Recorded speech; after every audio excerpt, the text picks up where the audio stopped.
Now let us answer the following questions in our own words and justify where needed. Now the first question here is the poem a prayer for India alone?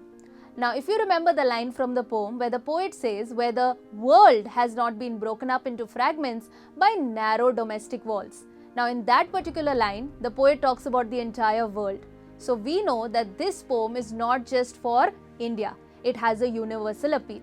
So we'll start by saying no. The poem isn't a prayer for India alone.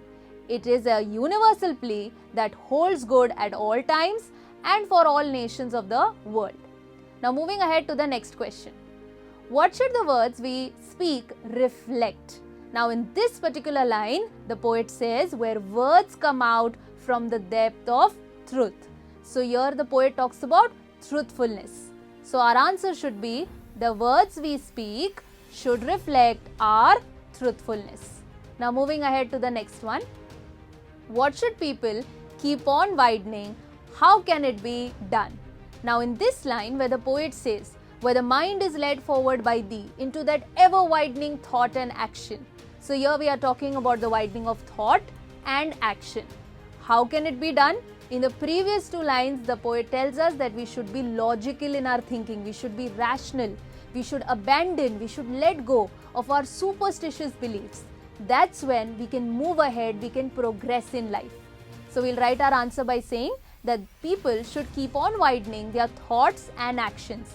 This can be done by abandoning all forms of superstitious beliefs and orthodox patterns that come in the way of logical reasoning. Now moving ahead to the next question. The fourth one here. From what darkness of night should our nation awaken? Now of course this poem was written in the pre-independence era, a time where we were under the dominion, we were almost treated like slaves when the Britishers were ruling over us in our country.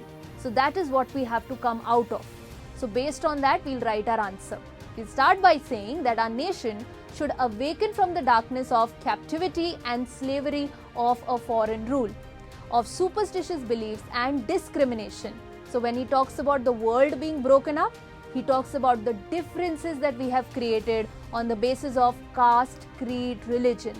And into a heaven of freedom, we should transform into a heaven of freedom where everyone enjoys freedom socially, physically, mentally and even intellectually. Now moving on to the next question. What attributes, that means what qualities, of Rabindranath Tagore does the poem or the prayer reflect? Now of course in the poem when we read it, we know that Rabindranath Tagore, the poet, is someone who supports basic human rights and he believes in fighting for them as well and he prays for it. So we'll write our answer and say that the poem reflects the patriotic virtue of Rabindranath Tagore.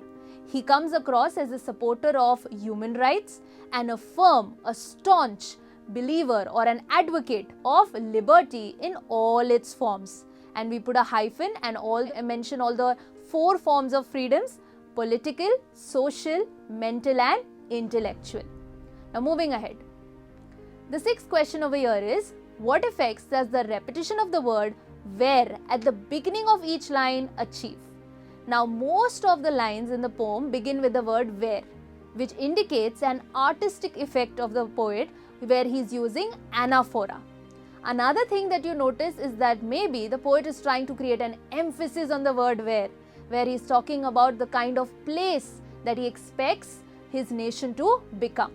So using these points, we'll write our answer. We'll start by saying the repetition of the word where at the beginning of each line achieves an artistic effect known as anaphora. It emphasizes, it focuses and lends clarity to the kind of place that Tagore wishes his country to become, thereby intensifying the theme of the poem.